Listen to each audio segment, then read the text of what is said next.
Oh, hello. Hello. Are you ever going to come in with Welcome. enthusiasm to these intros? What I am enthusiastic. I mean, I know you're enthusiastic inside, but I'm just so used to you. I think I think I have skewed your perception of enthusiasm. Yeah, I'm usually like max headroom in my chair when you start your hello, you know? Greetings and welcome to my life, if that's what you want to call it. So, Jenny, Oh my why can't Jordan God. read? Because he maybe has dyslexia? I think so. Yeah, I think that is Maybe? the answer. Question: why Jordan can't read? Answer: dyslexia. We think, we're not doctors. Listen. But that is what seems to be going on. And also to last week's episode's sort of point, no one is really paying attention to Jordan Catalano anymore in class. So that's probably another reason why. Now that Vic is out of the picture. Oh my gosh. I can't believe, Kristin, this episode is, as Joanna will note for you, directed by Mark Pisnarski, who is the namesake of, spoilers for Veronica Mars, one of Veronica Mars's boyfriends, who is nicknamed Piz. Piz is a really just a real choice nickname. I just feel like many choices were made in creating the show Veronica Mars, and not all of them were amazing. Piz. But some of them were great. So close to piss. I've never seen it. Maybe one day. I'll watch Veronica Mars. Kristin, first of all, you should, at least the first season. Yeah. I was so shocked and a little bit betrayed when I heard you in this episode tell Joanna about the fantasy that I had as a child of saving other girls via horseback. This is public knowledge at this point. Come But on. at this time, it was 2019. You were just on a podcast with a whole other person and not me, airing my horse savior fantasies. How dare you? Sorry, you had only recently divorced me, so I was just doing what I wanted, where I wanted it, how I wanted. No, you had we talked about it. I bring it up all the time. It's one of my favorite Jenny facts. It's like you in elementary school saving girls on horseback. Flash forward, you playing Skyrim, saving girls on horseback. You know what I mean? So true. Oh man, you've always been the same you just guy. Reminded me of, there's a really, really cool horse in Skyrim that I have not yet acquired on my current playthrough. Because you're not me. Prioritize that. Steal that fucking horse. No, it's actually a horse you can't steal. So there are horses you can't steal. You've got to earn it. What it makes actually them spoilers for Skyrim, Kristin. When you acquire it, when it's given to you, it fucking emerges from a pond. It like comes up from beneath the water. Wow. From beneath you, yeah, and it's jet black and it has flaming red eyes. Wow. I thought you were going to say beautiful. Flaming red hair, and I was going to say, is its name Jolene? Oh my God. I'm sorry if I aired your horseback fantasies before you yourself had. Someone in the listenership might be able to timestamp this shit for us. So, for sure. I'm sure write somebody to us. knows, but it ain't us. hello@bufferincast.com and let us know if I betrayed confidences or if they were already aired fantasies. There's some great chat between you and Joanna about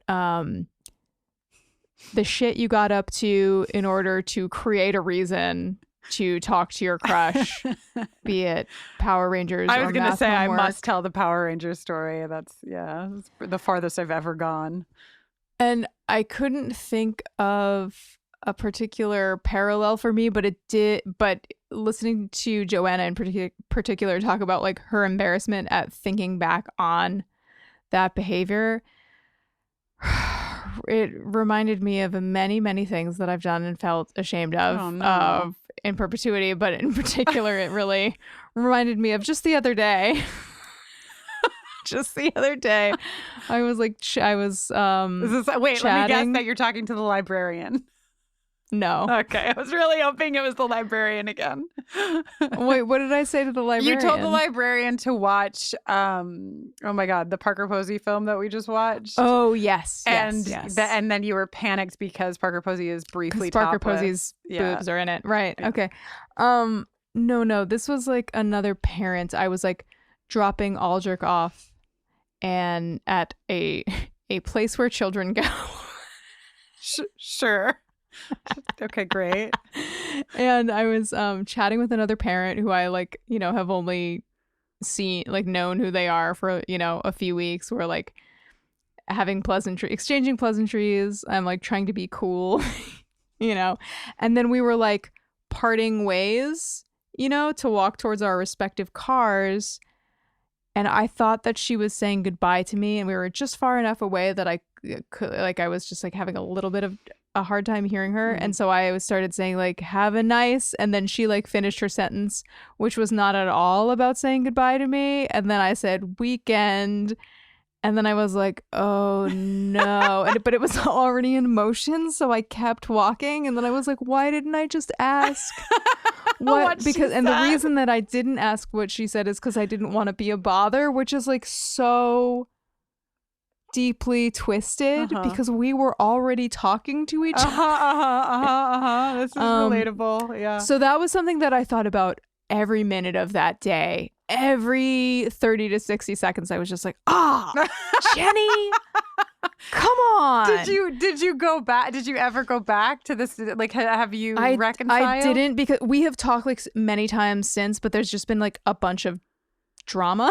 right that has nothing to do with our communicational whatever. So like there's been a lot to talk about that felt a lot more important, so I have never circled back, and now it's too late. Too late.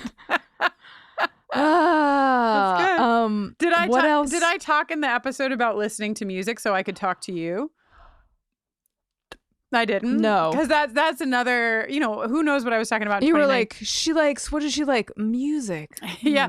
No, you told me to listen. I can't remember the fucking, there's like two ladies that maybe like Azure Ray. Azure Ray. Yes. You were like, Azure Ray. And I like fucking got Azure Ray. You were like, Azure Ray. It sounds like the favorite band of the Pink Ranger to me. I love that I love Joanna's ongoing sort of like metaphor of Jordan Catalano as a knife. Is he a butter knife? Is he a steak knife? Is there a knife spectrum? Whatever. And it made me, by the end of the episode, I was like, Joanna's really into the concept of Jordan Catalano is a butter's knife. Oh, like a butter face. He's got a great face, but his knife. Wow. What do we think about that? Is that anything? Yeah, it's a little bit of a math meme for a second, but then you can get there. I do. I feel like should I give some kind of commentary about what I think about this song, his little song? Oh, is this is the episode where he sings Red? Oh, yeah. Oh, yeah, Jenny, you should have done a whole cover for us. What the hell? No. This is like Jordan Catalano writing Red and Angela thinking it's about her is like every song you ever wrote while married to me and also dating me and also after divorcing me. I'm always like, so is it about me? So is this one about me? Is this line about me? This one's about me, right? Well, my sort of it's an album cut, but it's a fan fave. It's called Ode to My Good Friend, Not My Best Friend. Yeah. And it was amazing to me that was about your car. Well, it's my shelter from the storm. Kristin, what do you want from me? It's true. So what do you think? What do you think about Jordan's song? Is this the song that launched a ship to Mars in 30 seconds? Is that really is this the reason that 30 Seconds to Mars exists? Because of Jordan Catalano's little song? Did this preceded it? I that's what you guys are talking about. Oh, okay. In the episode. 2019 me. And he's only like 21, so I'm gonna guess like probably yes. Yeah. I guess this inspired it. Do you know any songs by 30 Seconds to Mars? What I would say is that like I have heard some songs. God, we should do like a special episode where we listen to all of the men that we've watched on TV shows in their bands. We've got fucking David Duchovny. Yep. And James Marsters. Jared Leto. Has Tony Head recorded an album? Maybe not a Tony Head album, but I bet he's like in the cast recording of at least one Rocky musical. Horror. Yeah, I think that would be fun. Tony Head, I'm willing to let Tony Head live, but there seems to be some sort of cohesion between the other three. And don't get me wrong, I'm not saying that James Marsters and David Duchovny can be compared to Jared Leto. There's a divide there, but there seems maybe a similar motivation of men who have had lots of women falling at their feet and then also are playing the guitar and singing.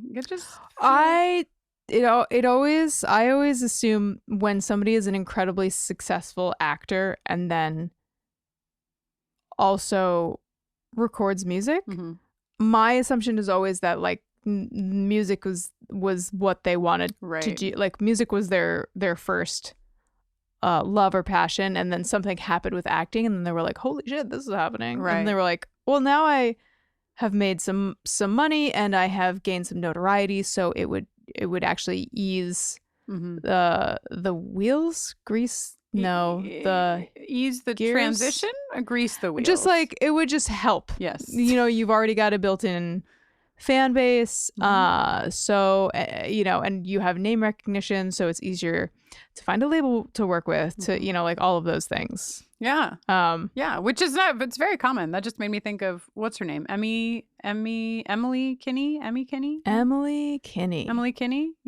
a couple other folks have done that. A lot of other folks have done that. It's okay to have multiple interests. Jenny, now that you're seeing success in your music career, are you going to try acting?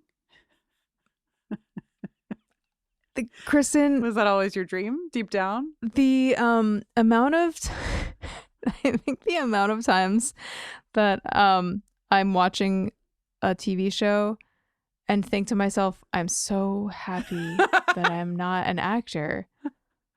I'm so glad I'm not an actor. I'm so glad I'm not an actor. It seems like the pay is better, and it's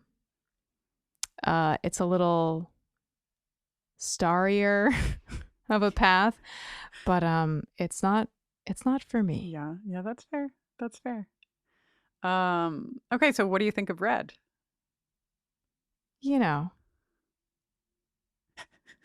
Great.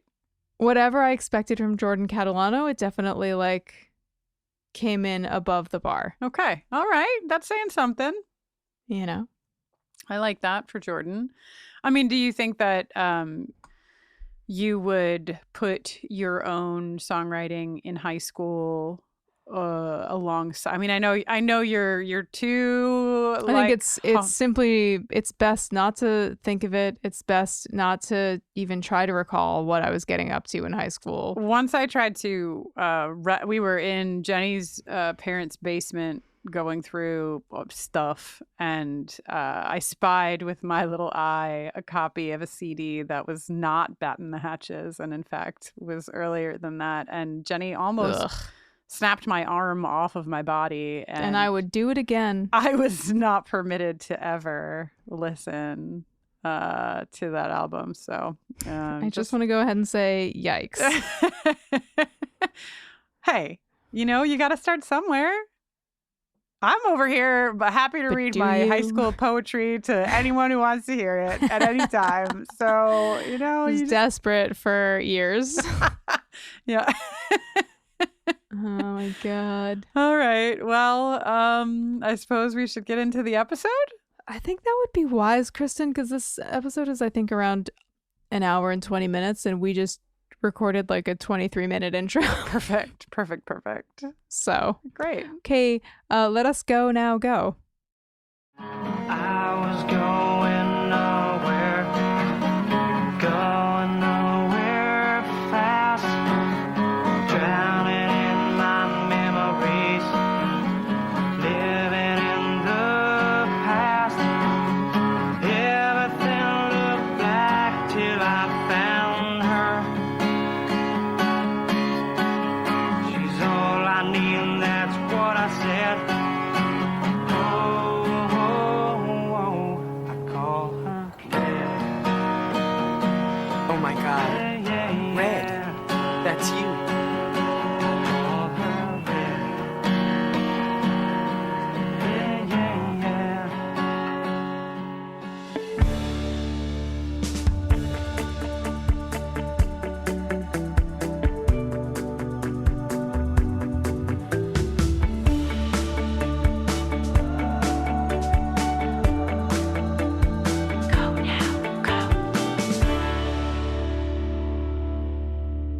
Hello, I am Kristin Russo. I'm Joanna Robinson.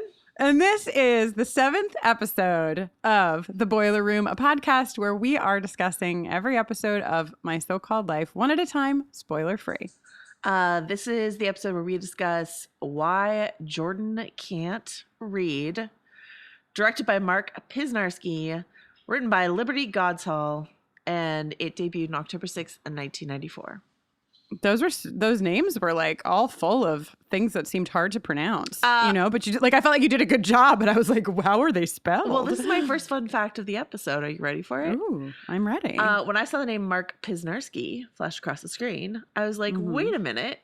There's a character in Veronica Mars called Pisnarski, or Piz. Piz short for Pisnarski. And he was, in fact, named as a tribute to the self-same Mark Pisnarski, who directed the first 2 episodes of season 1 of Veronica Mars. So holy shit! A friend of Veronica Mars. They named a character after him in season 3. So Piz. Veronica Mars is named for Mark Pisnarski, the director of this episode. So there you go. That is an incredible fact. There's so many layers to it. You heard me like minutes before we hit record confirm this for myself, because I wrote in my notes, hey, is this guy have anything to do with Pisnarski and Veronica Mars? And then I was like, I had this like I had scored a touchdown or something. I clicked over to his Wikipedia page and I was like, yes. Go! It's true. I was like, what just happened? Hold on, let me hit record. Yes.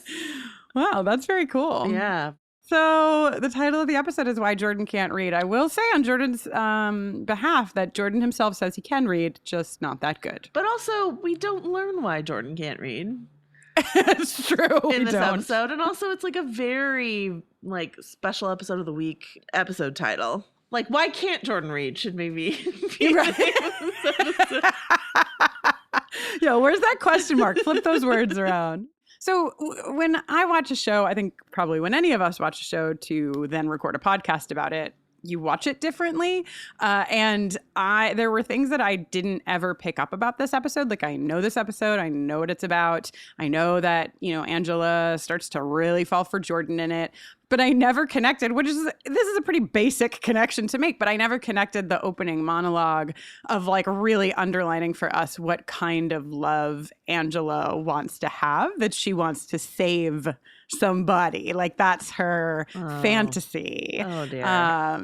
Yeah, and I know how pretty obvious it is. It literally opens with that monologue, and then the whole theme of the episode is that Jordan is struggling with this thing and she is trying to help him, but I never connected it. So glad to watch it for a podcast so that I could learn more.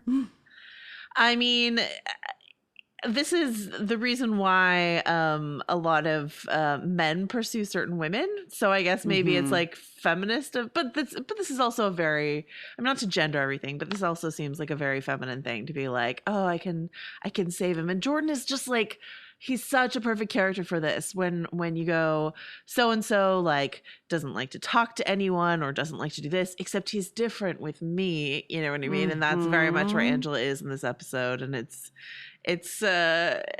both funny and sad to watch, So. Yeah, this is, I don't know about you, Joanna, but like, this is my deal. And this is, you and I talked so much about problematic faves. Like, that's the root of it. I mean, I didn't have fantasies about like rescuing somebody in a blizzard, but I definitely am almost always attracted to human beings who I feel like might need help from me, that like maybe that I could help in some way. It's like such a defining piece of my attraction, or at least has historically been such a defining piece of my attraction, that I like very much feeling Angela's fantasies of saving. And Jenny and I have actually talked about this on Buffering the Vampire Slayer. There's an episode, I guess in season 4, it's like early season 4, she's falling for this guy Parker, and she's having all of these fantasies about him in a burning building, him like, you know, wherever, and she's rescuing him.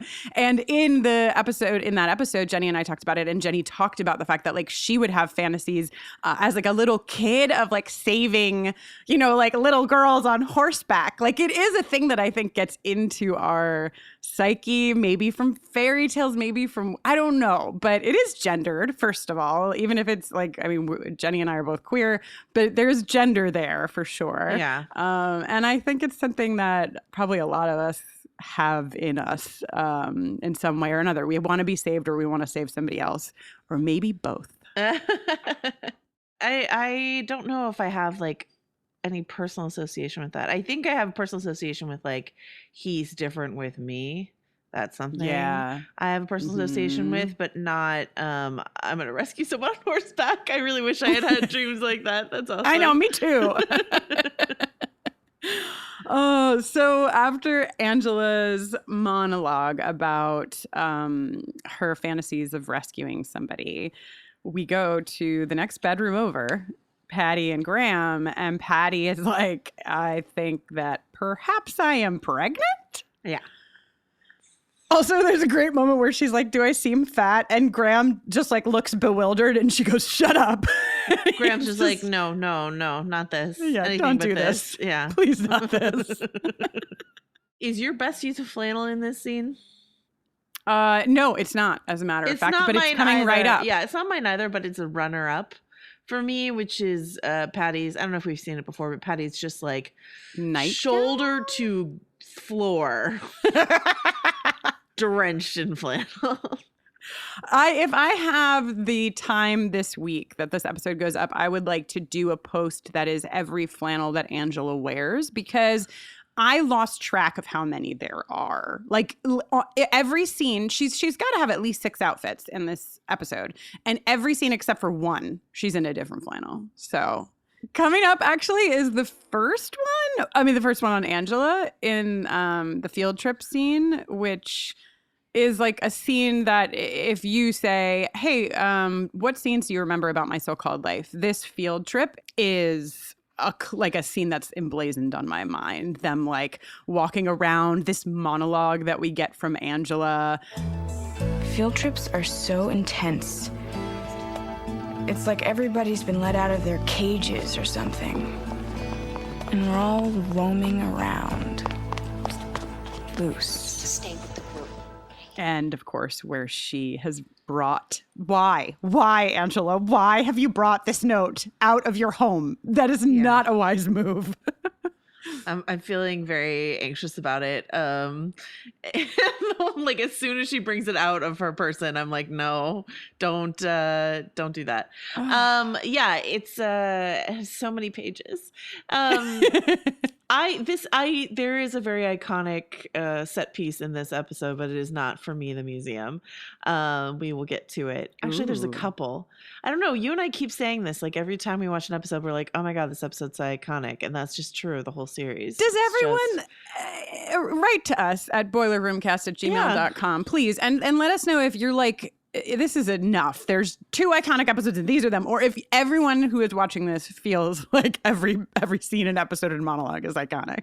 Yeah. Do we just need to like shut up about this? But anyway, yeah, there's stuff in this episode that I'm like, this forever indelibly marked on my brain as my so-called life. But not the museum. I don't know. Maybe I'm not highbrow enough to I'm sure that's what it is, Joanna. I'm sure it's just my highbrowness.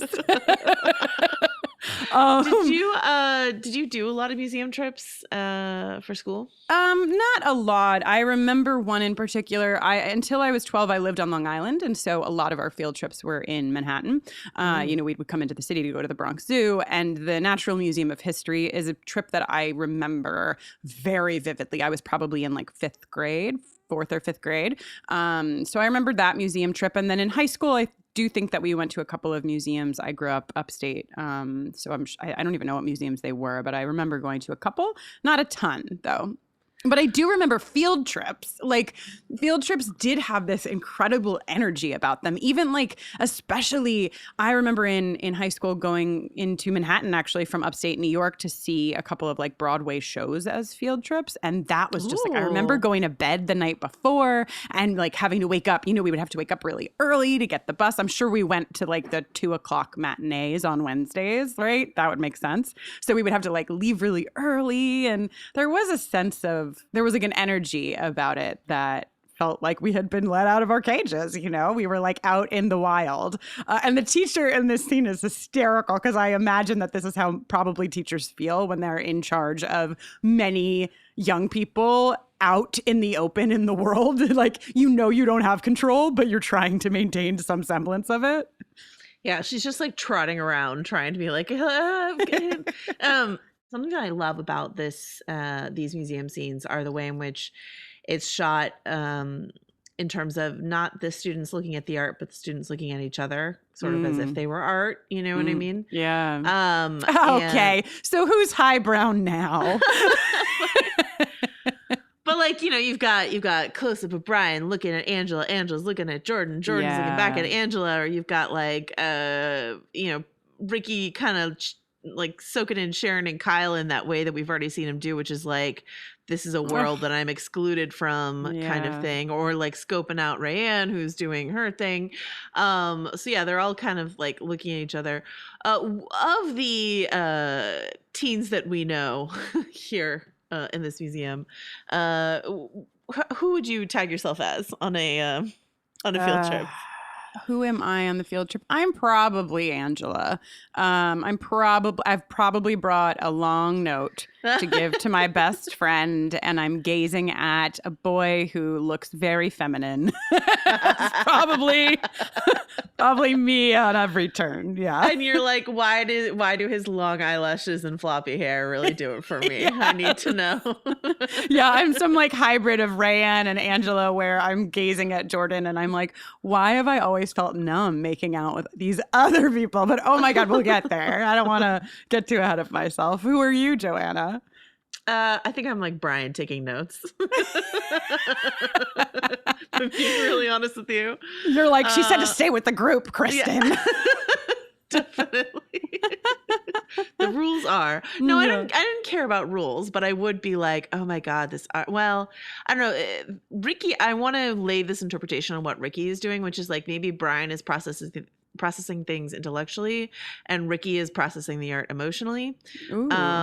And so maybe I'm a little bit more of like a Ricky, just sort of like, that's how I genuinely behave in a museum, as I just get kind of like overwhelmed sometimes by certain pieces. But that tracks more to me. I mean, not that I have like spent time with you in a museum, but I feel like later in the episode, Angela says something about Brian that he like overanalyzes everything until it doesn't exist anymore, which I do feel is like a pretty good read on Brian.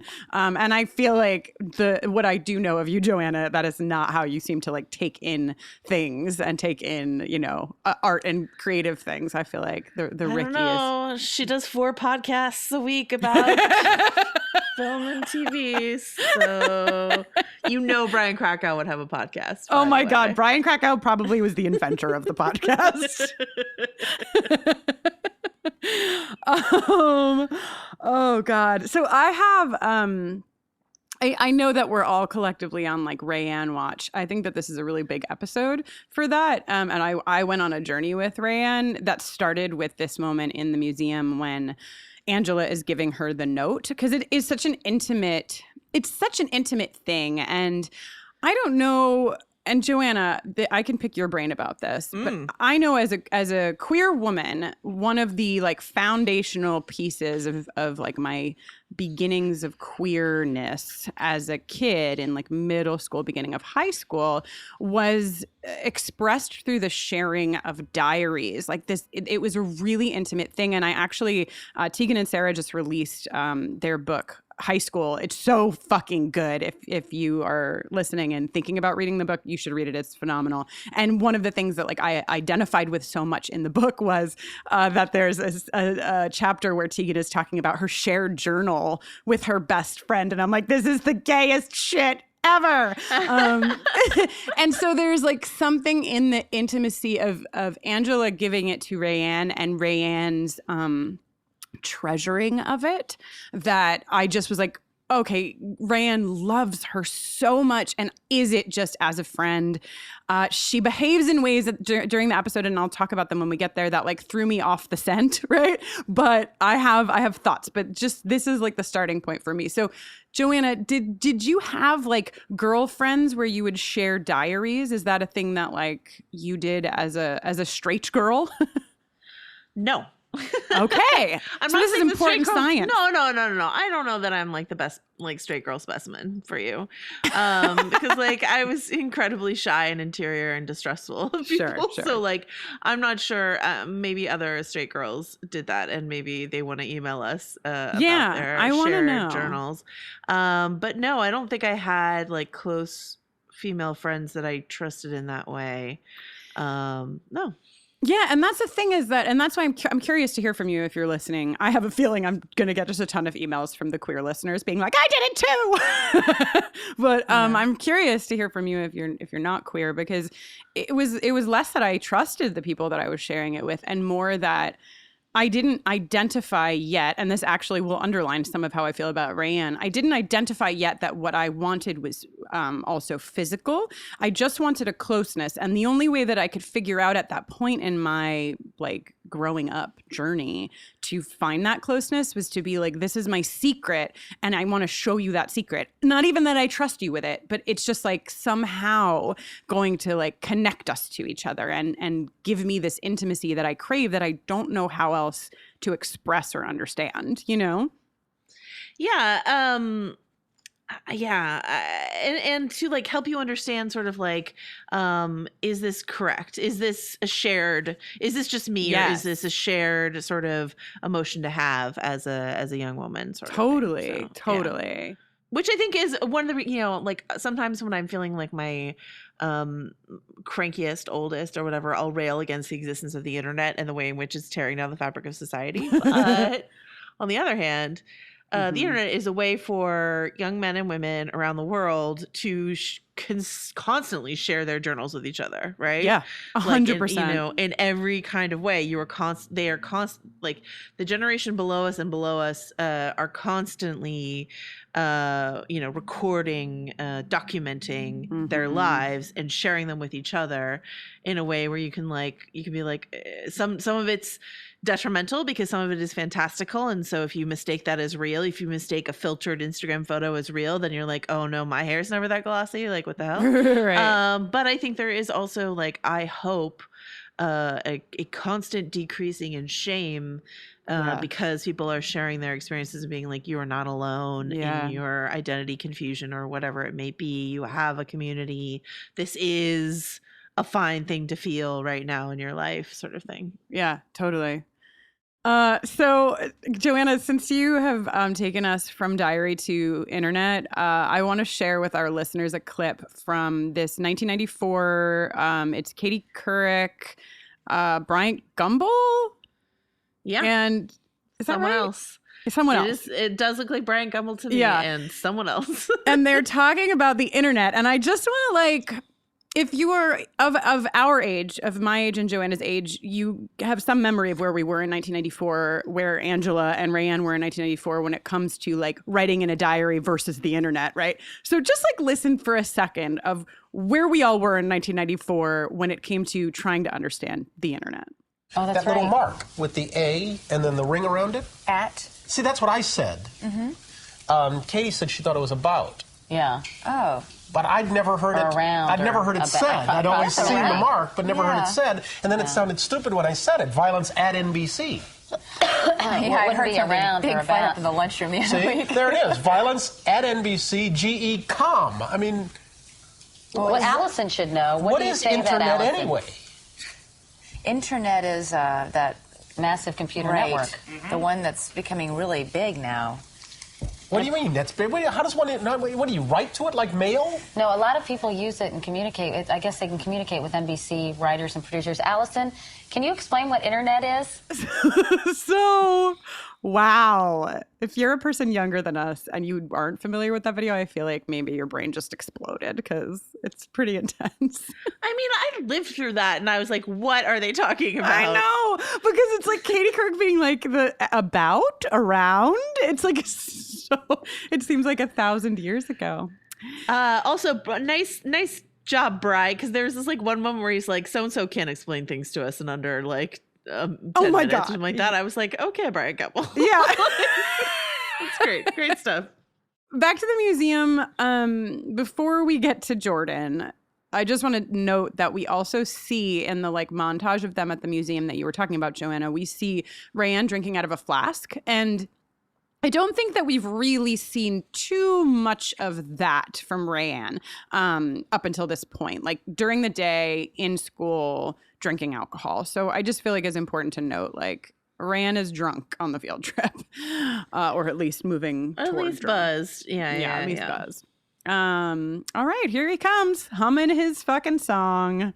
So, I mean, not to spoil my, like, what is my set piece of this episode, but, like, what is true is that I know the refrain of this song and have known it since 1994.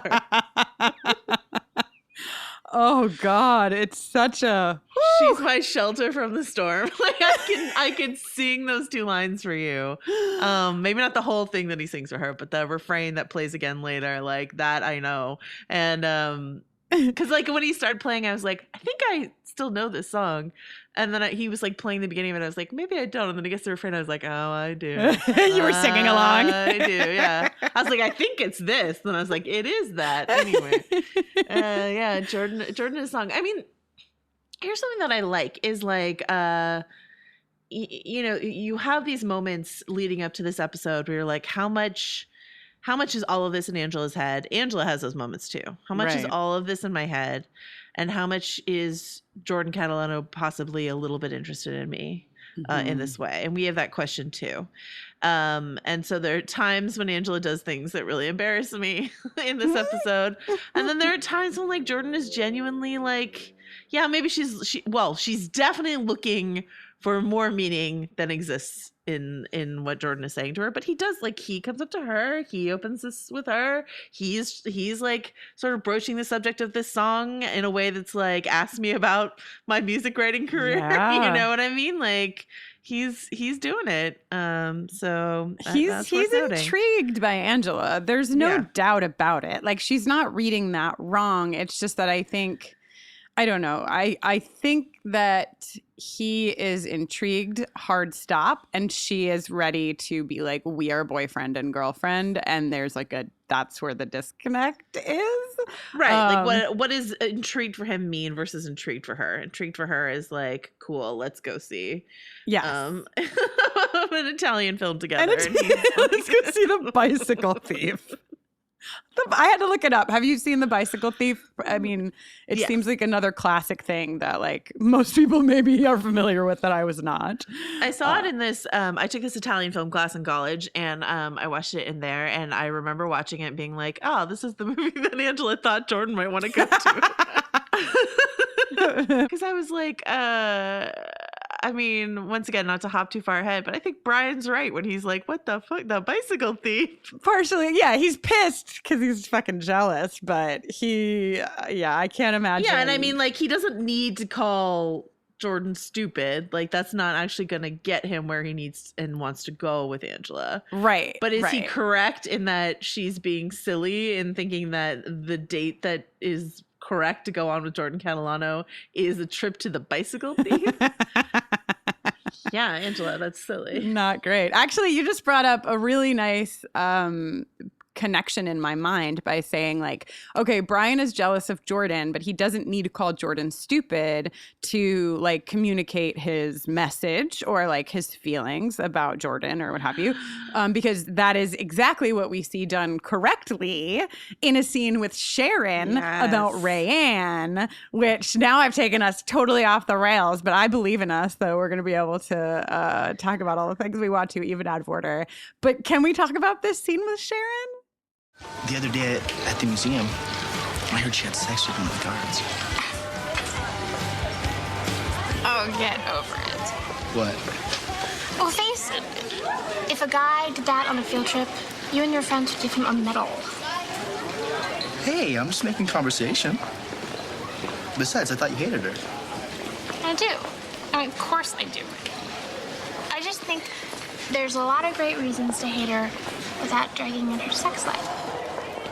I love this scene. And I just like, as much as I think a lot of us are having like maybe certain Patty feelings rewatching this series, I have a lot of Sharon feelings. Yeah. Like when she shows up, I'm just like, yes, you're showing up. You're trying, she is embroiled in this like hormone fest of a relationship with this jock, and she is still trying to assert her like feminist ideals, her like fledgling feminist ideals in them. And I love her for this scene.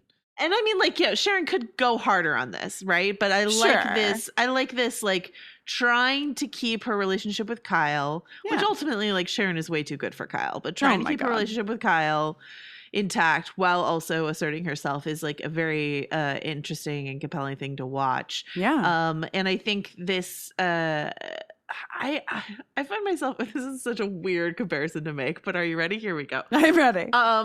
I get Sharon level when this is so dumb, when people body shame our awful president, and I'm like, listen, there's a lot of reasons for me to hate Donald Trump, but can we leave his body out of it? Thank you so much. Hell yes.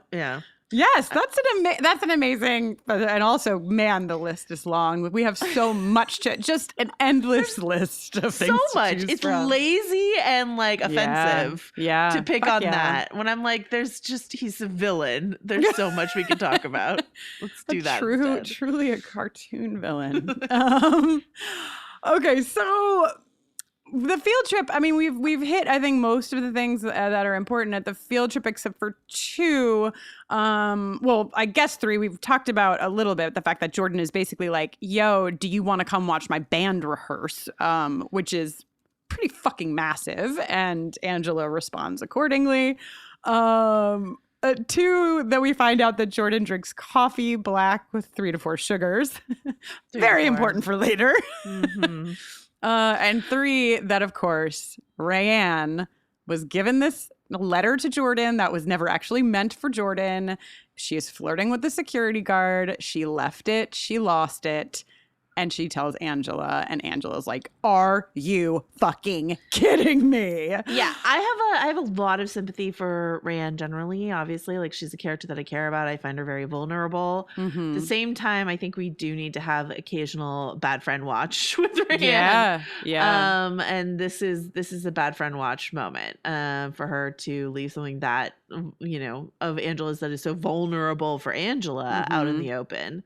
Right. And the way that she kind of tries to later be like, it's a good thing that I did that. And you're like, yes. Yeah. And this was one of the, like, talking about being thrown off the scent, because in the beginning when they exchanged this note, I was like, oh my God, like, it's so obvious to me looking at Rayanne, the way she looks at Angela, like, there's more here than just friendship. But then she just, like, left it.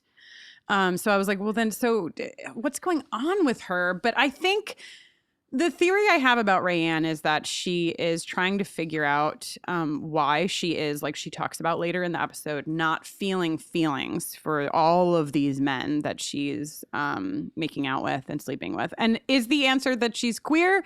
I don't know. But if it is, then I think part of the reason that you might leave something like this to the side when you're going for the security guard is that, like, kind of played out in real time. So, we'll assemble all of the things. No, I do love that. She does say, like, I've tried every kind.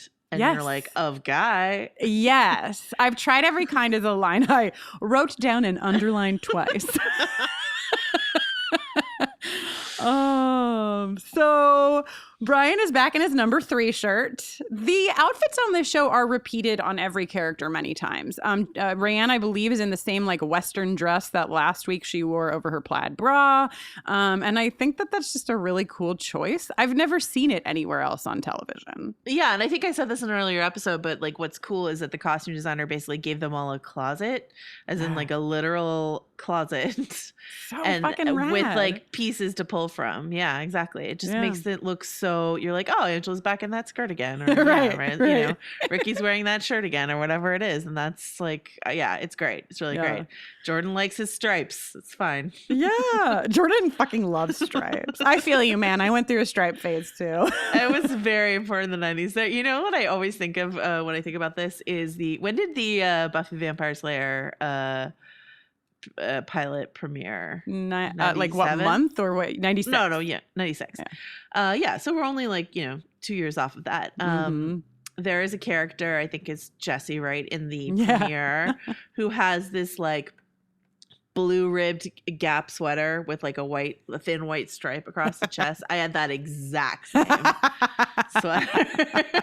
R.I.P. Jessie. That. Hopefully you didn't get it at the Salvation Army. Could have been Jessie's old sweater. I think there would have been like some blood on it. Yeah, true.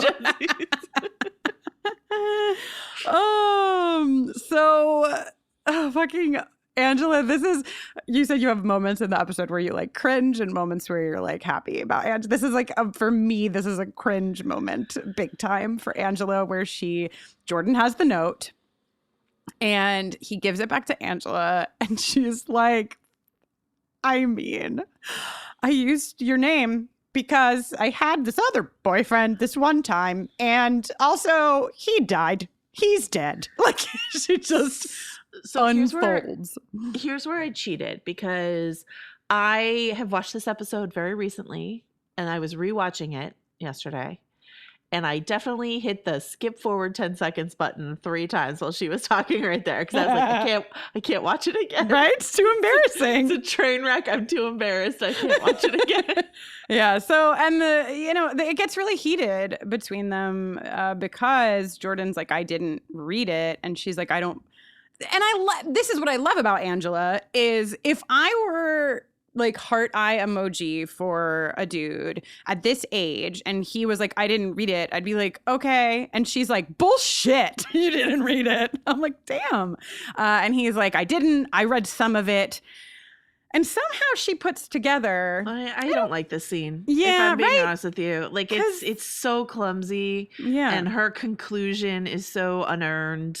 And I think the only thing I do like about the scene is that he's like, I never told anyone like that before. And then like, you want to talk about heart eyes? Angela immediately is like, oh, guess who's in the inner circle now, bitch? Oh my God, yeah. Me. And this is not about Jordan and his struggles in his life. This is all about Angela. And she's like, I win. I'm in. Yes, I'm in. I'm in. The avalanche has begun and I will save him.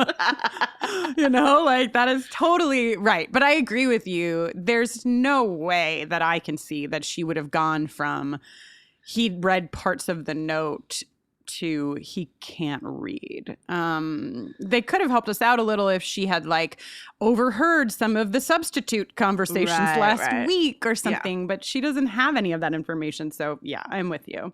This is the scene where because they're in this classroom and the blinds are down and there's like a gentle afternoon or early morning light filtering into the room, and this is the scene where I texted you and I was like, Angela's wearing, red alert, Angela's wearing plaid tights under plaid boxers with plaid sleeves. And there was still a part of my brain that was like, this can't be real. And then like just a few scenes later, she's in full daylight in the bleachers and like only one of those things is plaid. And I was like, I was fooled by the shadow of the blinds into seeing plaid where there was no plaid. And I suggested that perhaps we've just gotten so deep into my so-called life that we're like having plaid mirages, which is it's like all water, we can see is plaid. Water. Yeah, but I mean my fave boxers are back on her body, but this is not my best use of flannel. But I had written down like triple flannel. Bingo, we got flannel bingo. That was a false alarm. It is not triple flannel. Do you think triple flannel? I mean, Later in this episode, Angela wears pretty iconic flannel on flannel or plaid on plaid, shall we say. Is that like you know how like if it's double denim, it's like a Texas tuxedo? Right. Is like double plaid or double flannel like a Scottish tuxedo or something like that? Like, I think it might be a lesbian tuxedo. Ooh, love it. Also, Texas tuxedo is interesting because I always heard of denim on denim as Canadian tuxedo. Oh. I don't know why. Texas makes more sense to my brain, but I always had heard of it as Canadian. So we have a lot of reasons for you to email us this week. Yeah, please overwhelmed. do. I would really love to read all of your emails. Please email us. Okay, so Camille is like 8 days late over in the deli. This is cute. I thought like this is really cute because it's lunchtime, which means that like Patty leaves the printing press and Camille leaves wherever Camille works to meet for lunch, which is nice. I just like their friendship. And they're talking about the fact that Patty might be pregnant and Camille posits perhaps it's premenopause. And Joanna, you brought up this before we started taping that we learn that they are 40 in this scene. Yes. That makes me feel old. More than anything, it's like how Patty dresses and how Camille dresses. And then also like I was thinking about that too with Graham. I was like, I don't know any men Graham's age who kind of dress with it's not like his dad attire. This is a spoiler for a future episode, but he was like going to dinner and he was like putting on a sports jacket. And I was like, I don't know any men who put on sports jackets in that way. You know what I mean? So yeah, they're like really entrenched in parenthood. Like they're like, I feel like they are parents of a teenager and are like dressing that part. And I don't know. I mean, for me, like I am going to be 39. I'm certainly not the parent of a teenager. Yeah. Like it means Patty was 25, right? When she had Angela. Yeah. My friends and my generation, like people were maybe a few people getting married then, right? But not starting their families then, right? And so like, you know, maybe we're all frozen embryos in a state of arrested development, but like, you know, our generation I think is accused of like not growing up, and I feel that when I watch this and like, you know, the guys I know dress more like Jordan than they do Graham or something. Yeah, like that, so. Totally. So after the premenopause conversation, we go to the scene, which you referenced already, Joanna, where Rayanne is basically like, you know, they're so excited. Angela's like, holy shit, you know, this all happening. And Rayanne is like, you can thank me for losing your note. She calls Angela, I think for the first time, Angelica, which is a thing that just like makes me have my so-called life feelings that I have. And something that stuck out to me in this moment is that Angela doesn't talk about the fact that she knows this thing about Jordan, which I think is really fucking cool, that she like keeps that to herself. You know, that's like her, like Jordan confided in her, and she's not sharing it with Rayanne and Ricky. Yeah. Also, Rayanne has left school in the middle of the day, like lunchtime, it looks like, to go meet up with a security guard. So that is, you know, just Rayanne watch in that regard. And then we also learn something very important about Ricky in this. Yeah. It's underlined later in the episode, but this is a scene where we first learn that Ricky has Jordan's schedule memorized and he sort of brushes it off as to why. And then later he reiterates it in a way that makes it very obvious why, if you didn't pick it up in this scene. And so, you know, that Ricky himself has a crush on Jordan, but like, as I mentioned sort of earlier in the museum scene, this is a realm that he doesn't feel like he gets to play in at all. Yeah. It's not like Rayanne or Sharon and Angela, or Rayanne and Angela have a crush on the same boy. You know what I mean? And that would be much more fraught. He's like, don't worry, I'm not even in this race with you. Yeah. know? Yeah. And I love too in that later scene that like, it's not just Ricky saying it to Angela's oblivion. It's like Ricky says it the second time and Angela looks at him and he's like, we don't need to talk about it. You know, like that we see it, but they also like, we see them acknowledge this reality without pulling it apart too much, but they all know what's up. Yeah. it's interesting because she goes, Ricky, which is better than being oblivious, but then she doesn't follow up on it at all. Yes. So, she gets on Angela. Partial credit. Totally. I mean, I wish there was more, at least more, even if it's not Jordan specific, but like it would be nice to have a scene where Rayanne or Angela talk to Ricky about his feelings of isolation. Yeah. His feelings that he can't find anybody or meet anybody. Right. It feels like the person who's talked to him most about that is Brian. Yes. Right? Yeah. The hell? Okay, so we go back to pregnancy watch. Patty's like, I put the stupid thing in. Graham looks at her. She says, I mean the diaphragm. Then there's this introduction of this like weird little Graham wants a boy. Yeah, Graham wants a boy. I love that he's like literally oiling his glove while he's talking about this. Right? He's like oiling the baseball glove, which comes up later in the episode, but like, he's doing that before even Patty says, what if it's a boy? Right. It's like Graham has apparently wanted a boy. Is like not overly aggressive about it by any means, but and this is real. Like it's not like I'm not judging it because I'm like this seems crazy. Like this is real. It's just like, oh right, this is real. Like there are many dads who want a boy for the reason of gender. Yeah. I don't know. I think of my sister, who is in a house with, two young boys that she's raising and her husband. And I think there are times that she wishes there was like, not to be gender binary or whatever, but there was like a little girl in that house. I think that's, I think that's natural. I don't feel too judgy about Graham, right. He's pretty easy about it. You know what I mean? He is. He's not aggressive about it. It brings up a lot of feelings for me.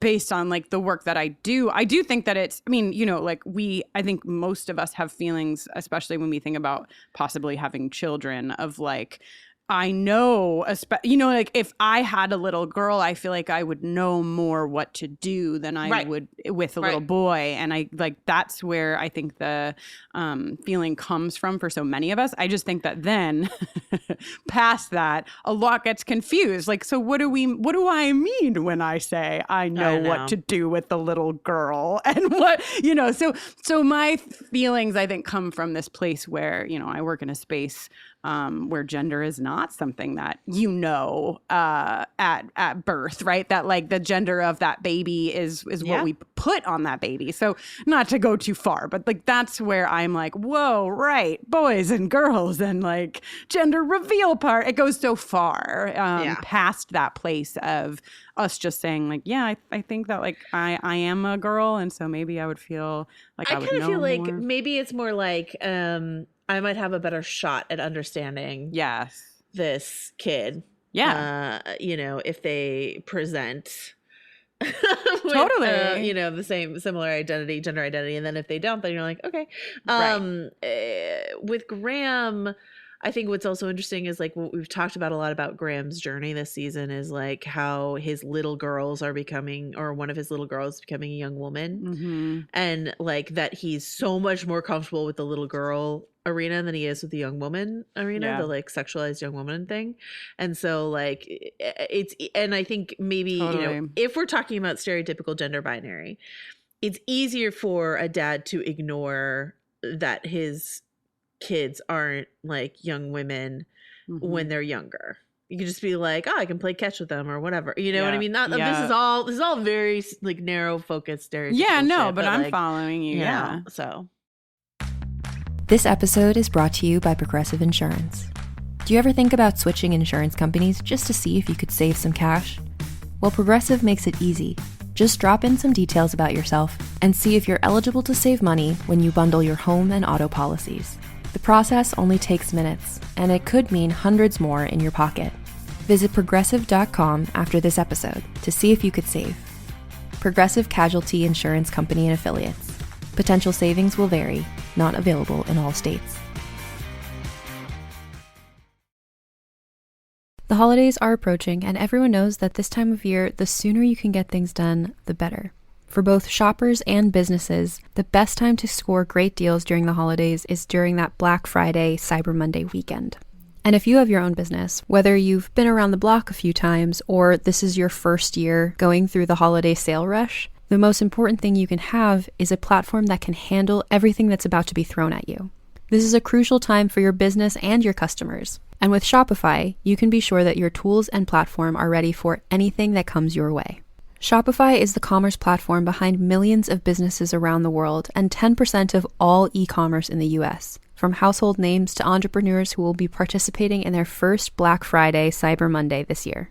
With everything else going on, you probably don't have time to spend hours poring over every little detail in your online store. That's why Shopify's thousands of templates and tools help you streamline website creation and make sure that your site isn't just aesthetically pleasing, but functional and easy to use. Shopify's expedited checkout, Shop Pay, saves customer information and reduces hassle. And the best part is that it's been proven to boost conversions, meaning you'll see less abandoned carts and more profits. You can also stress less knowing that Shopify's award-winning customer support team is on standby 24/7 to help with any issues that arise, allowing you to get back to your business as fast as possible. This Black Friday, join the thousands of new entrepreneurs hearing for the first time with Shopify. Sign up for your free trial today at shopify.com/realm. That's shopify.com/realm. Go to shopify.com/realm and make this Black Friday one to remember. There are names that echo in the world of true crime, names that carry unanswered questions. Oakley Carlson, a 5-year-old girl who deserved safety, protection, and love, yet the system built to protect her failed, and Oakley disappeared. Her community still calls her name. Or Ellen Greenberg, found in her locked apartment with 20 stab wounds, a case declared a suicide. But how does a locked apartment tell two different stories at once? These are not just cases we have covered. They are people. They were loved, and they mattered. Their stories deserve to be told with care, with depth, with truth. I'm Ashley. And I'm Ricky. We are the husband and wife duo behind Crime Salad. Every week we uncover stories of the missing, the silence, the misunderstood. We ask the questions that were left behind. We refuse to let these stories be forgotten. Because behind every case is a family holding on, a community seeking answers, and a story that deserves to be heard. We invite you to listen to Crime Salad, your healthy portion of true crime, wherever you get your podcasts. So we think that Jordan is at the door. Wait, no, that's not what's happening. This is a very important moment for me. Yes, okay. Please. So like Graham and Patty are having this conversation and then Brian is just there in the house. And Graham goes, "Oh, look, honey, it's Brian Krakow," which is one of two moments that Brian is greeted in a way that made me fully laugh out loud. The other one is Patty's relief of just, it's just Brian. It's just Brian. Brian's like, what? So it's great stuff. Okay, but Brian has this Malcolm X, like this copy of Malcolm X that he's trying to hunt down. Right. Which is really obviously just an excuse for him to like try to make contact with Angela after hours. Yes. I wanted to ask you, Kristin Russo, this question. Did you have any sort of similar, very transparent excuses that you used in order to talk to your crush? I did, in fact, Joanna. I mean, I'm sure I have more than just this one thing, but the immediate thing that jumped to my mind is that when I was in high school, and I will preface this by saying I didn't even know it was a crush because this was another girl. So I was, I think, a sophomore or maybe even a freshman in high school. And there was this girl named Carrie, and she played soccer. And I thought she was so cool. Like, that's as far as it went for me. And I knew that she loved the Power Rangers. And so I religiously began watching the Power Rangers. It wasn't a book that I left, but I did this entirely so that I could bring up the Power Rangers with her, which I did. By the way, it all worked, except for we didn't like make out or anything because I didn't even know I wanted to. But I brought up the Power Rangers with her. She was like, "Oh my God, you love the Power Rangers?" And I was like, "Totally, absolutely love the Power Rangers." And she was like, "You should come over one day. We could like watch them together." And I was like, "That would be awesome." And I totally did. So that is the first thing that came to my mind in that that scenario where I did that entire thing. I don't know that I would have ever watched the Power Rangers if it weren't for trying to spend more time with my crush, Carrie. For me, it took the shape of a very, very Brian Krakow thing, I think, probably, which is I'm like embarrassed to even say it now. I had the biggest crush on this guy named George Dicker in high school. And he was like incredibly smart. And he was in all the like advanced classes. And I was in some sort of advanced math class with him, which I had no right to be in because I've always been terrible at math. But I was in advanced math with George Dicker. And we lived very close to each other in the same town. And which is irrelevant because I would call his house all the time to ask what the math homework was. A classic move. As if I did not have my own syllabus. And I would just like call and his mom would answer. Then she would like put George on the phone and he'd be like, oh, we have to do problem set X through Y or whatever. And I would just be like, okay, thanks, because I've been capable of tracking this myself. Bye. That was it. I mean, it'd be super short, but it was just like, just so that I could. I'm mortified at myself even thinking about it, but it was a very Brian Krakow move of me. God. Looking back, like you being like, I'm embarrassed to even say his name. It's like those kind of. I am. No, I believe you because those embarrassments and like those like initial pieces of like growing up, they are like.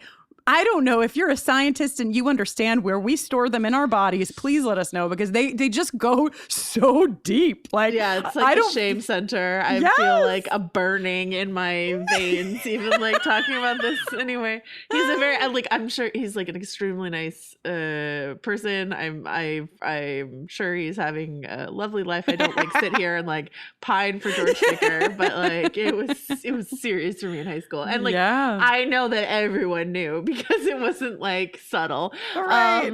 But embarrassing. Okay. But also, I don't know why I said it like that. But also, while we're on the subject, I mean, Danielle is working her Brian Krakow angles as well. So Danielle deserves like fucking MVP in this goddamn episode for her flirtation with fucking Brian and the arc of it. Like, let's just give it up for fucking Danielle for like beginning where she begins, where she's like quite literally like rolling her shoulder back at the doorway, being like, so could you like teach me to play the saxophone?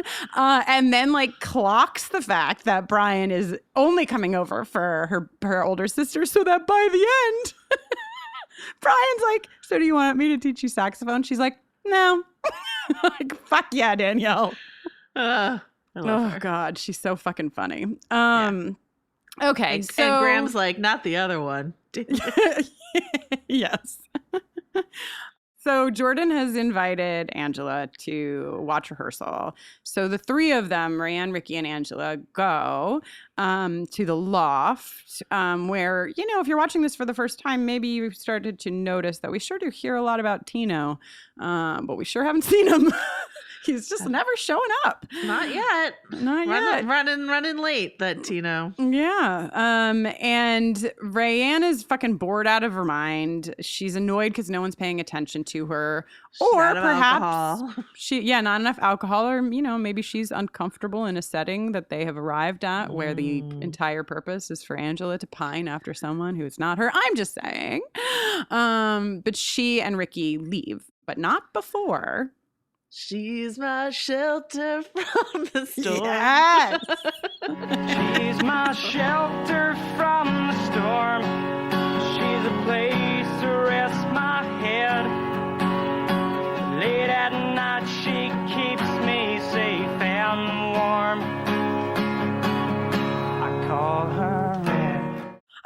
Listen, you know, these are pretty good lyrics from Jordan. It's a pretty good melody. It stuck with you all these years.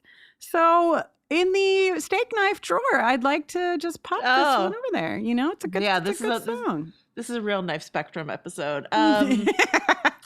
It's got a catchy little hook to it. I like it. I have some questions about it though. Okay. Yes.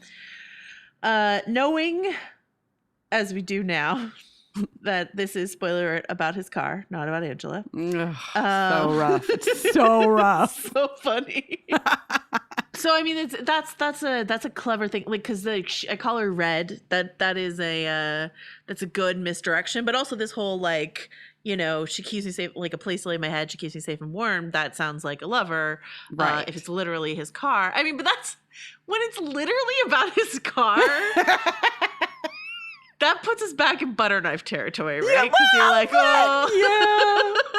Like, I don't know. So I'll romantic. give him... He's talking about this girl that, like, blah, blah, and you're like, yeah, okay. And then he's like, no, literally, I was going nowhere fast until I got my car. Oh, he's like, it was not a metaphor. Definitely Sharon was sleeping with Kyle in the actual basement. Jordan is back to butter knife. Damn it.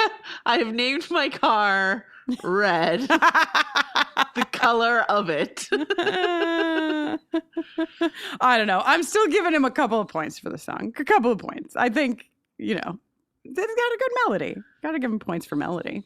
Yes, I do. And you know, this is the this is the genesis of what's his 30 Seconds to Mars, right?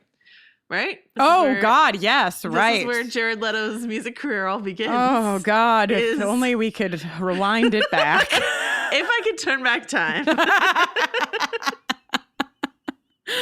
Oh God, an innocent song about his car. We never knew where it would take us. Something I was reading, you know, we should mention, like, the band is called Frozen Embryos, right? And this is not the first time we've heard the band name, but it's the first time that it occurred to me that Frozen Embryos, as I said, like, sort of alluded to earlier, this is like sort of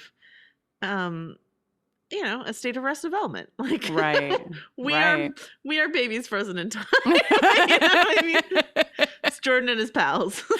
Yeah. Oh God. So his rich. pals on this episode, not great stuff. So, you know. So after we get this song and Rayanne and Ricky leave, Jordan is like, I'm gonna head out. It doesn't look like Tino's showing. I'll give you a ride home. We get another one of those great wide shots. You know, we had that one with them in or with Brian and Angela in the first episode, but this is like another great one in the rehearsal space of like Angela and Jordan standing far apart, sort of like fidgeting with their hands, and Jordan offering her a ride home, which I like it. Yeah, me too. And then similar. This is like not too far off from the initial car scene between Jordan and Angela in terms of like the way the conversation is happening, but there's something has really pivoted because I just want to give, maybe I'm like grading on a curve. I just want to give Jordan a lot of points in this scene. Please, and I think I know what he's going to get the most points for, but you tell me where he gets points for you. Okay, I mean, like something that I like a lot, something that makes this scene sort of like pull at you is the way in which these two actors keep like staring at each other's mouths as they're talking. You know what I mean? Like this, they're sitting close, they're looking at each other's mouths. Jordan is saying something like maybe inane, maybe profound, depending on how much of a crush you have on him. It's fine. You know, and then he kisses her and then he goes, I'm sorry you were talking, or like I interrupted you or whatever, which is a direct response to her, excuse me, I was talking. And you're like, he can't be taught. Like this is good stuff. Good job, Jordan. You know? It got all caps from me in my notes, as a matter of fact. I was like, he did it. He listened. He did. And their kiss is entirely different than it was the first time that they were in the car together. It's really, really wonderful and sweet. And, you know, Angela starts the whole thing by sort of like trying to get close to him emotionally by talking to him about her, you know, I've been thinking about it and like maybe you have this thing, it's called dyslexia. And Jordan doesn't want to talk about it because it's obvious, and something that I don't think we've talked too much about is that Jordan definitely carries a lot of shame about the fact that he can't read well, and this is really hard for him to navigate, so he doesn't want to talk about it too much, but it's all really like gentle between them in the car. It's really sweet and I love it. A+, everybody. Yeah. Hey, I can read, okay? Like he's like, come on. Yeah, also, just not that good. Yeah. So after they kiss, oh, it's just so fucking cute. Like her face, and she's like, "Okay, bye." She gets out of the car, and I don't remember where I read this anymore. I read this too. Yeah. About the music, right? That she sort of just instinctively did this twirl.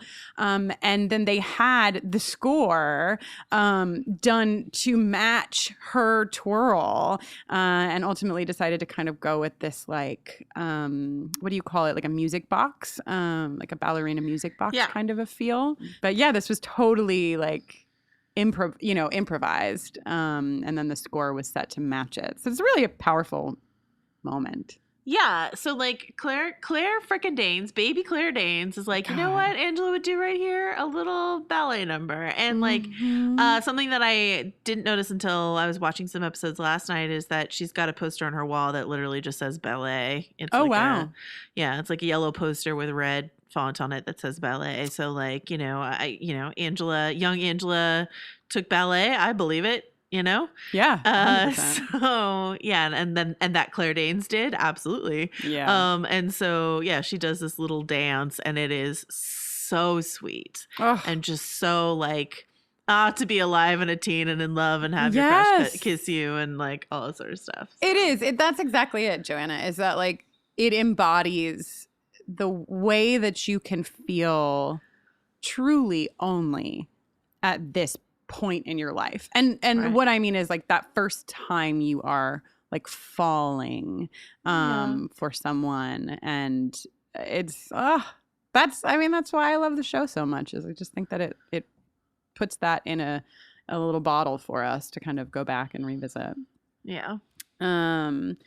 So Danielle fucking enters the kitchen the next day, and she's like, Angela's in love. This scene is incredible. Fucking Angela is like, does not give a shit about anything. She is sitting there like 8 feet off of the ground, just floating, drinking coffee and humming.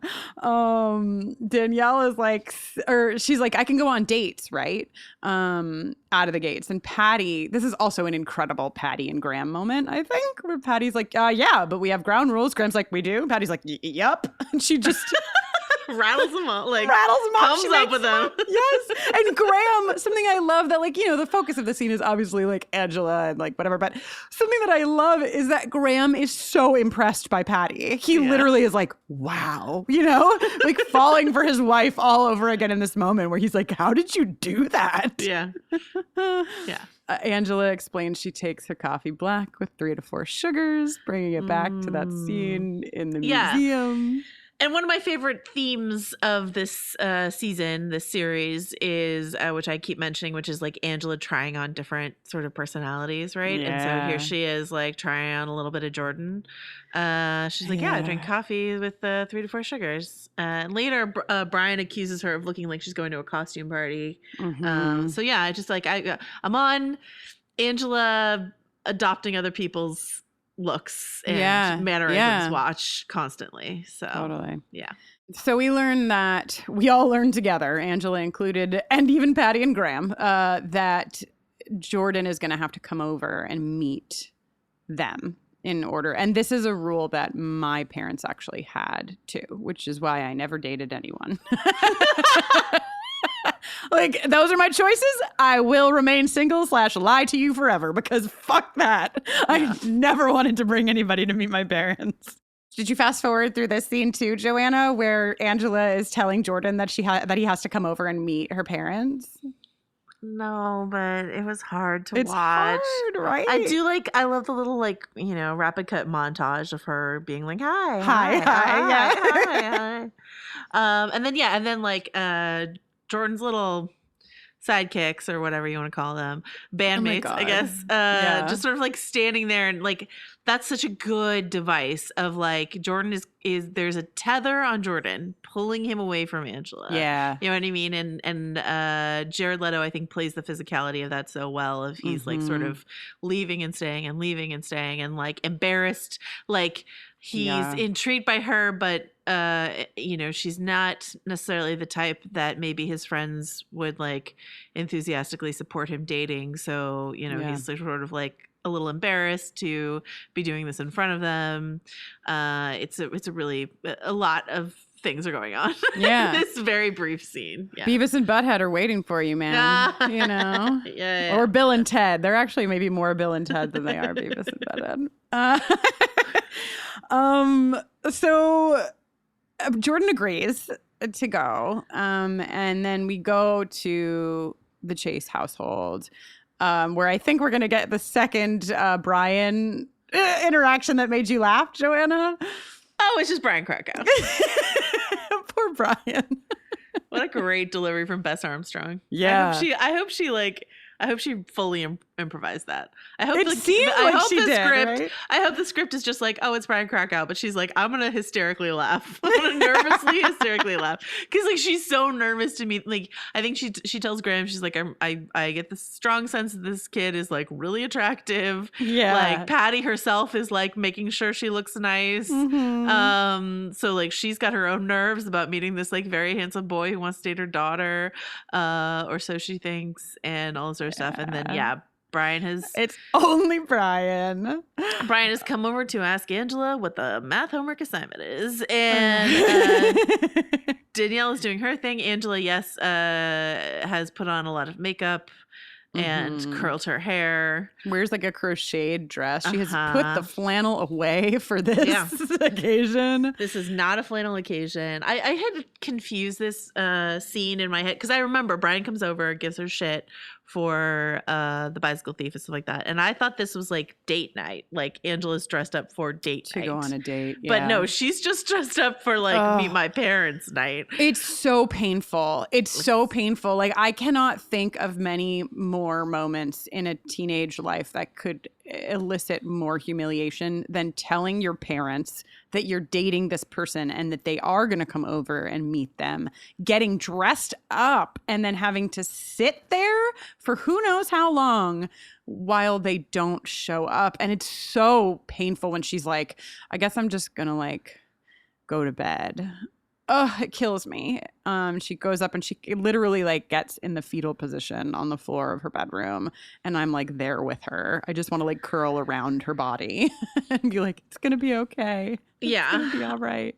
A couple like equally important things to point out. Number one, Jordan, as he's like agonizing, and then like, you know, some partial credit to Jordan, at least he did consider going. Like he thought about going. He was struggling with going. You know? I know that we have issues with problematic faves, so I'm trying to temper it. But I do have like room for Jordan in this.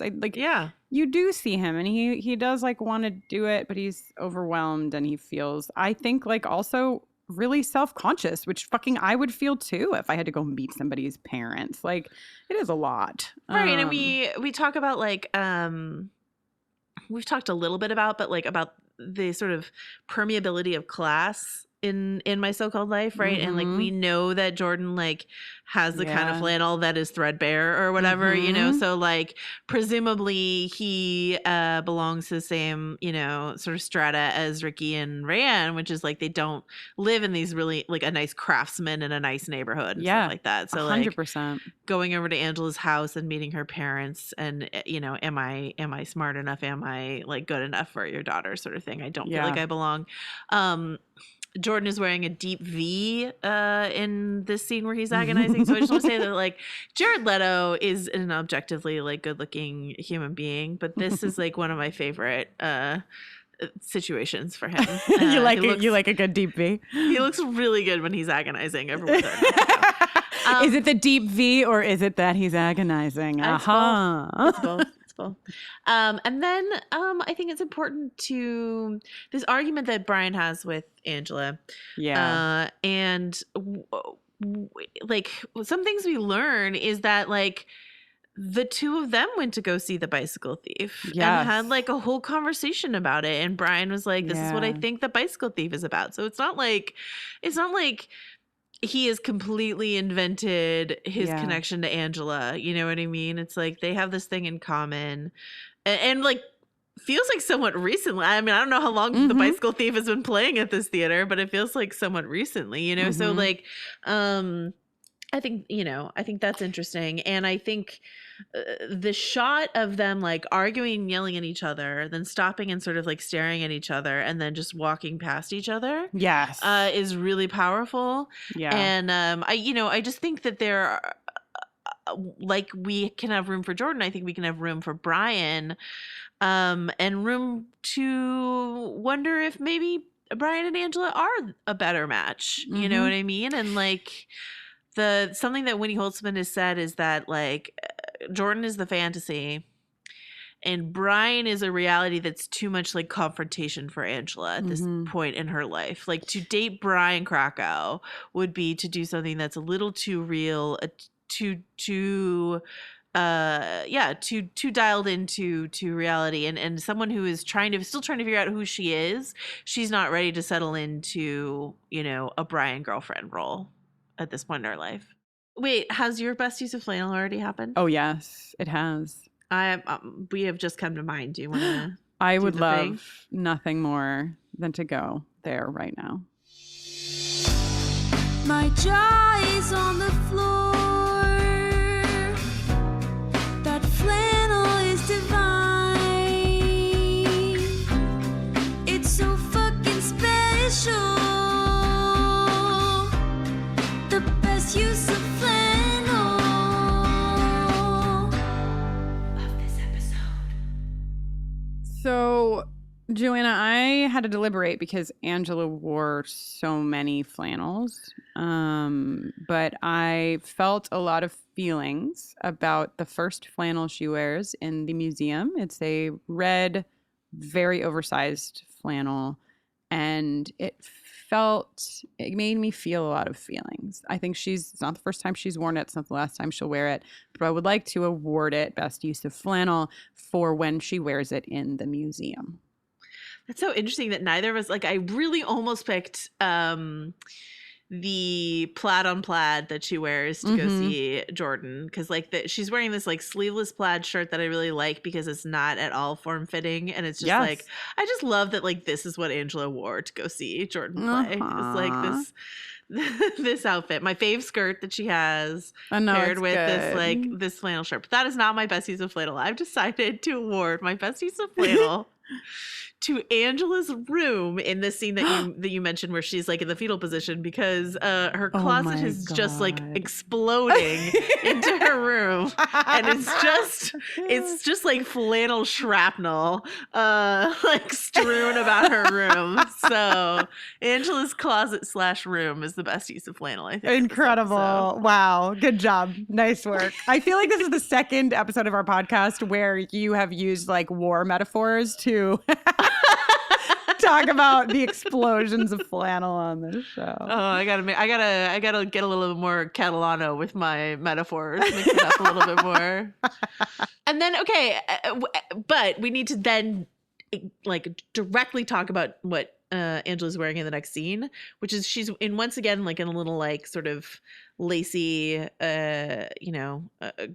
girly sort of dress thing. This is funereal attire. Yeah. She is wearing a funeral dress. Funereal is such a good word. She's wearing a dress you would wear to a funeral. Yeah, well, she's at one. It's a mirror of that earlier breakfast scene where she's like not paying attention to what's going on around her because she's so happy. Mm-hmm. And in this case, it's because she's so bummed.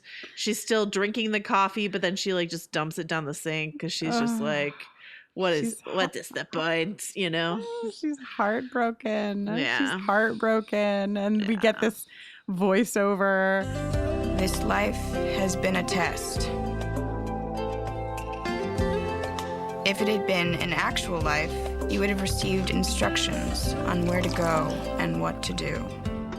We have already dug deep into the Rayanne and Sharon scene here where, I'm just wondering what's going on here for our girl Rayanne. And Sharon, I loved Sharon and Rayanne the way I love Brian and Ricky. I agree. The pairings we don't expect, right? There's this great bit of business when, AJ Langer is just so good as she is. Rayanne. But there's this scene where like Sharon goes to check the like feet under the stalls to see like if anyone's listening, and then Rayanne like sort of copies her movement. She's like, oh, yeah, is that what we're supposed to do? She's like, oh, what? Oh, we're looking at, okay. Yep. Sure.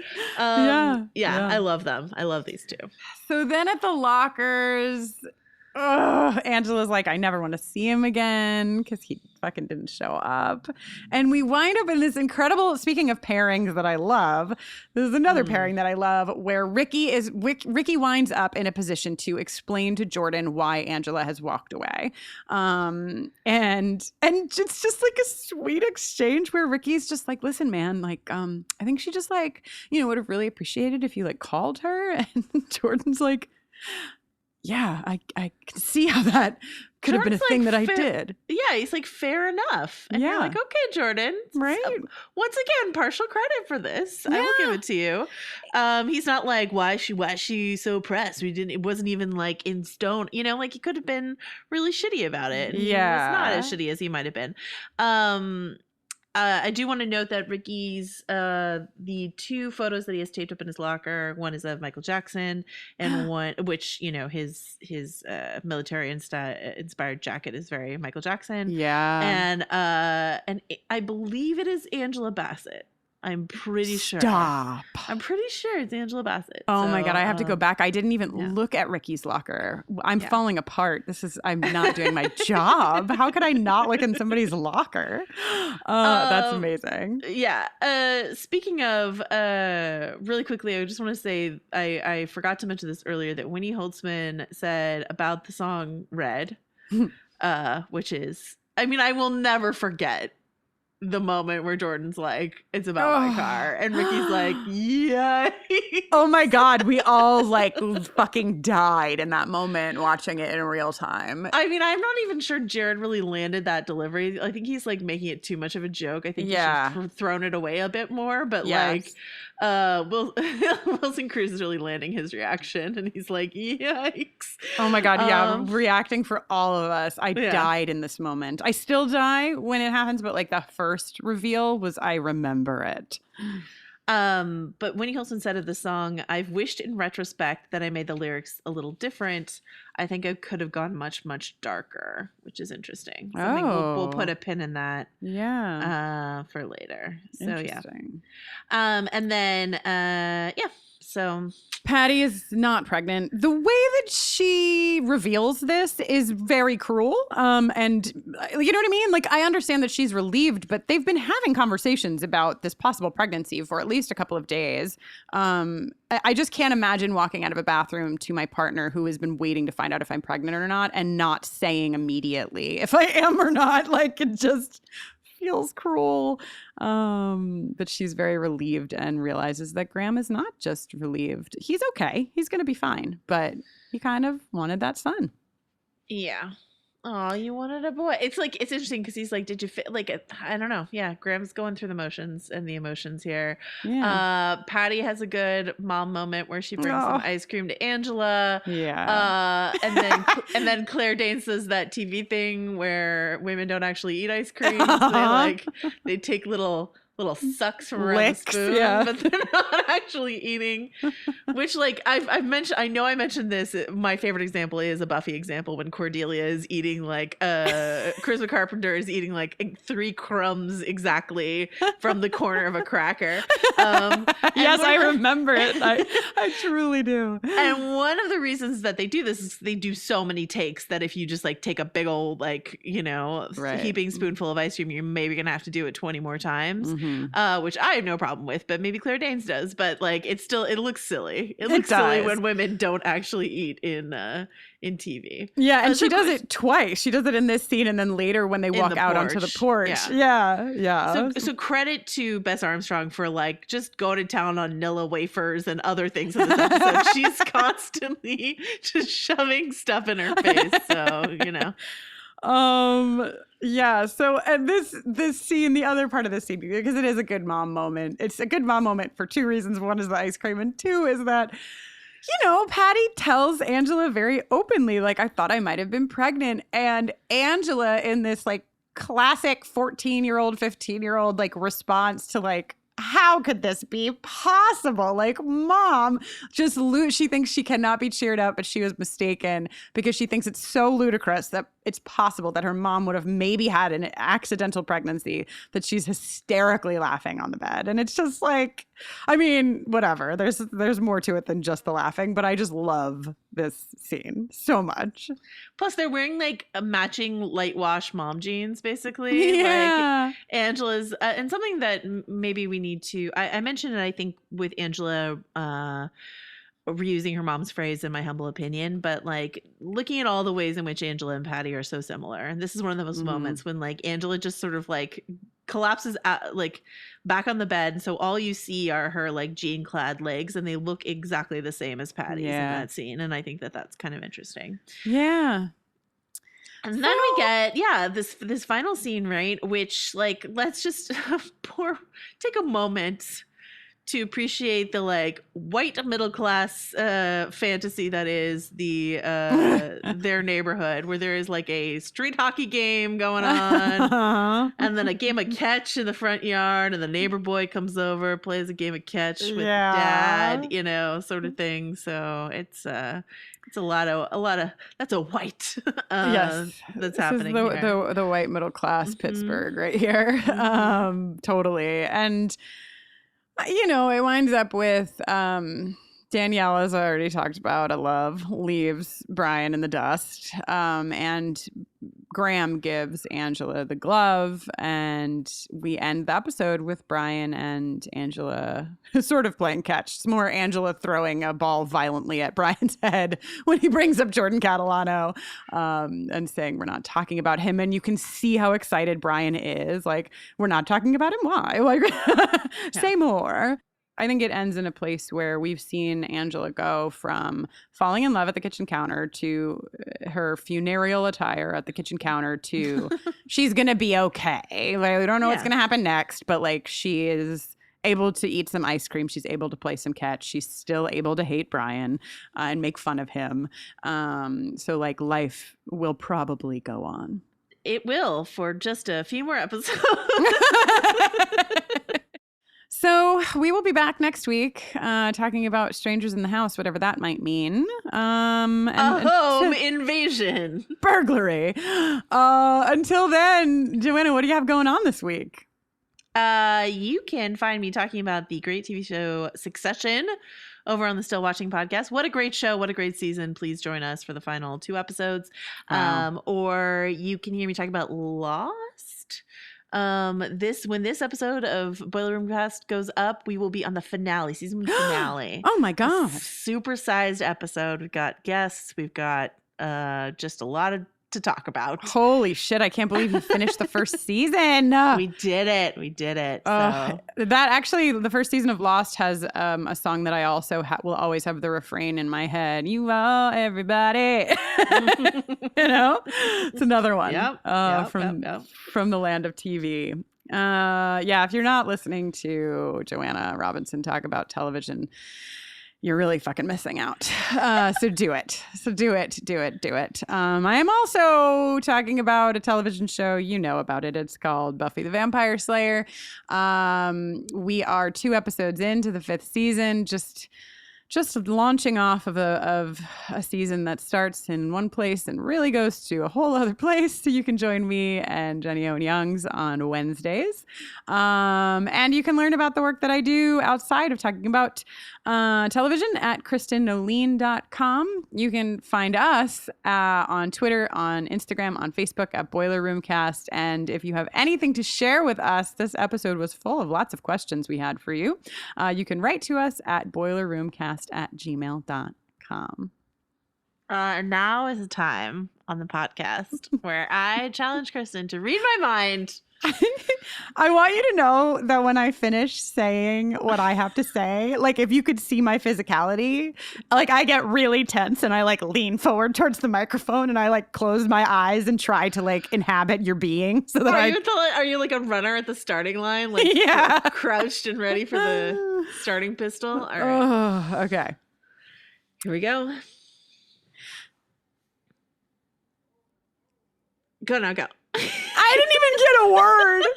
Not a word. I had in my mind that maybe you were going to sing it. You didn't. You did not. So I like to talk about how I'm a witch, but Joanna. She's my shelter from the storm. She's a place to rest my head. Late at night she keeps me safe and warm. I call her Red. Yeah, yeah, yeah. I call her Red. That's all I have so far.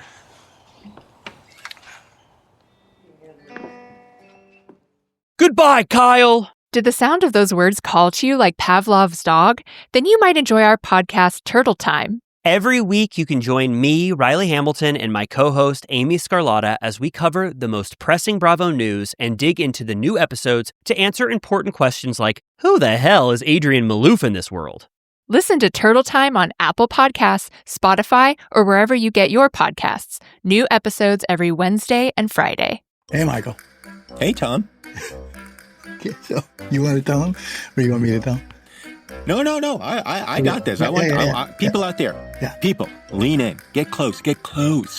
Listen, here's the deal. We have big news. We got monumental news. We got snacktacular news. Yeah, after a brief hiatus, my good friend Michael Ian Black and I are coming back.